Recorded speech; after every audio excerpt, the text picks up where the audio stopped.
Joining us now, former Arkansas Governor Mike Huckabee. He is host of Huckabee on Fox News Channel, but also somebody who, well, has carried a state through these horrible situations. Jonesboro, Arkansas, when a couple of 12-year-old kids opened fire on their classmates back in, what, 1998? 1998, March 24th, a day I'll never forget. And one of them was 11 years old. 11 years old. The other was 12. And they really tricked their classmates and teachers by using a fire alarm to get them out of the classroom and into this fenced area just outside Westside Middle School. They had set up and then opened fire on them. And the kids couldn't get back into the building because the doors locked after them, given the fire alarm. And so they killed 5, wounded 10. One of the 5 killed was a teacher. And the question is, how do you deal with an 11-year-old who kills someone?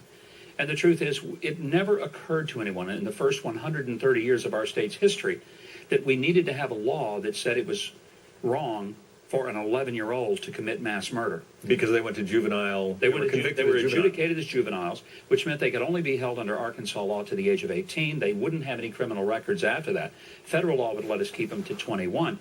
But after that, they were free. And the problem that we often face is people say, well, how come we didn't have a law? I've always said, look, you can't have a law to predict everything that's ever going to happen. And in fact, we do have a law, thou shalt not kill. Yeah. The law's there. It's just that the specific application is never going to be quite there. So, when people start saying, well, I hope we pass laws, we can and we probably will, but it will be a reaction and then something else will happen and we'll say that we need to have yet more laws. But we need to have a better understanding of that there's a bigger issue, and that is this whole discussion of understanding who we are as a culture and as a people.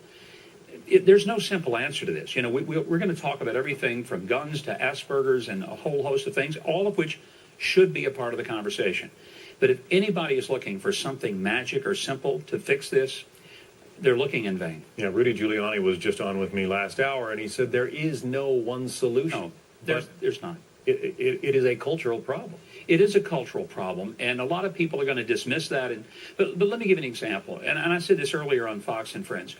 John, when I was in high school, kids went to school. At my school, we went with guns in our vehicles. Gun racks in the truck window, visible.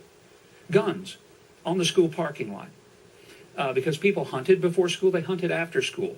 It was part of the culture. Mm-hmm. But it wasn't part of the culture to kill each other on the school campus. So the guns were there, but the mindset wasn't there. What we have to understand is there's a mindset that somehow has to get into play in order for people to commit this kind of mass murder crime. It's just so awful. You're also a minister. What do you say to the families of these kids, well, and the adults? There are no words. My experience in dealing with this in my career 30 years ago is a very simple one. The less you say, the better.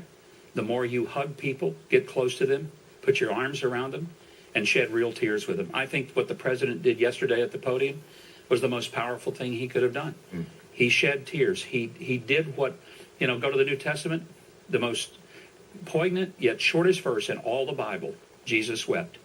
And I think today that sums it all up. America wept. Governor Mike Huckabee, it's good to have your thoughts on this. Thank you, John. Thank you. Nice to be with you.